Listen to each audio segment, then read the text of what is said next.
Photosynthesis के reaction में हम आज देखने वाले हैं जो एक्सपेरिमेंट किया है, कौन से साइंटिस्ट ने किया है? इंगलमैन। क्या किया इसने?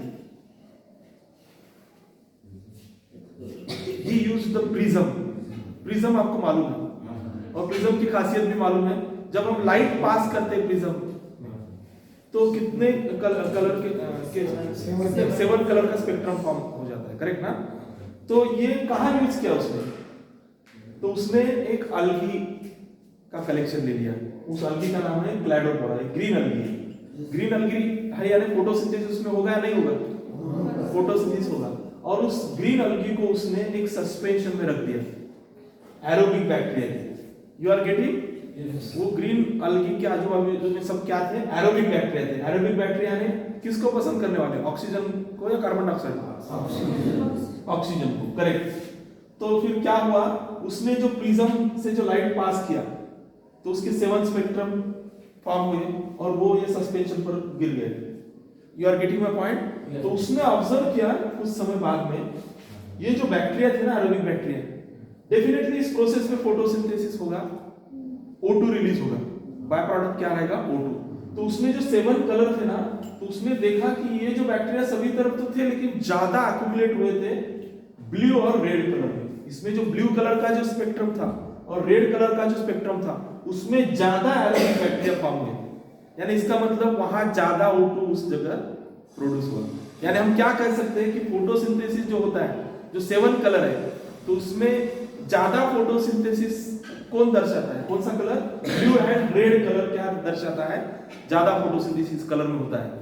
ये साइंटिफिकली किसने प्रूव किया? ये इंगलमैन ने। और क्यों ये कंक्लूजन निकाला उसने? क्योंकि वहां जो एरोबिक बैक्टीरिया कौन से कलर में ज्यादा एक्यूमुलेट हुए थे? ब्लू और रेड में। इसका मतलब क्या है? उधर ज्यादा O2 बना है, यानी उधर ज्यादा फोटोसिंथेसिस हुआ है। इससे हम कंक्लूजन क्या निकाल सकते हैं कि फोटोसिंथेसिस का जो रेट है, प्रोडक्शन है, कौन से कलर में ज्यादा होता है? कौन से स्पेक्ट्रम में? ब्लू और red. All of you getting? NEET तक ध्यान में रखो। और ये कंपेयर किया है, बाद में हम देखेंगे क्लोरोफिल ए और क्लोरोफिल बी। क्लोरोफिल में भी टाइप्स रहते हैं, ए बी, तो ये हम बाद में देखेंगे कैसे कंपेयर किया है। अभी हम आते हैं एक साइंटिस्ट कॉर्नेलिस वैन नील। नाम इसका थोड़ा सा डिफिकल्ट है लेकिन उसका काम हमें ध्यान में रखना जरूरी है नीट के लिए, करेक्ट ना? तो इसने स्टडी किया पर्पल एंड ग्रीन बैक्टीरिया। तो डेफिनेटली ये लाइट डिपेंडेंट रिएक्शन हुआ उसमें जो ग्लूकोज बना है, खाना बना है। तो ये 2H2A plus CO2 लाइट के अंदर में 2A plus CH2O plus CH2, इसमें हुआ क्या है? ये जो हाइड्रोजन है ये रिड्यूस हुआ CO2 के साथ में और बन गया इधर क्या बन गया? कार्बोहाइड्रेट बन गया, ग्लूकोज बन गया, खाना बन गया। You are getting? तो इसमें हुआ क्या है? इसमें CO2 है लेकिन H2O नहीं है। इधर H2O नहीं है इसलिए इधर डायरेक्टली O2 रिलीज नहीं हुआ है। तो ये साइंटिस्ट दर्शाना क्या चाहता है कि जो भी O2 रिलीज होता है ग्रीन प्लांट्स में वो बनता है ब्रेकिंग डाउन ऑफ H2O से, ना कि ब्रेकिंग डाउन ऑफ CO2 से। You are getting my point? तो देखिए इस रिएक्शन में जो 6CO2 plus 12H2O green plant का रिएक्शन है ना, C6H12O6 से ग्लूकोज बना, H2O के 6 मॉलिक्यूल और O2 के 6 मॉलिक्यूल।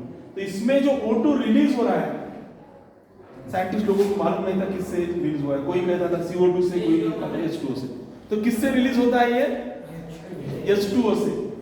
H2O में क्या होता है? H2 is donor, hydrogen donor है और ऑक्सीडाइज टू O2 और इसका ऑक्सीडेशन होके ये O सेपरेट होके लास्ट में क्या रिलीज हो जाता है? ऑक्सीजन। तो इसमें कंक्लूजन क्या है?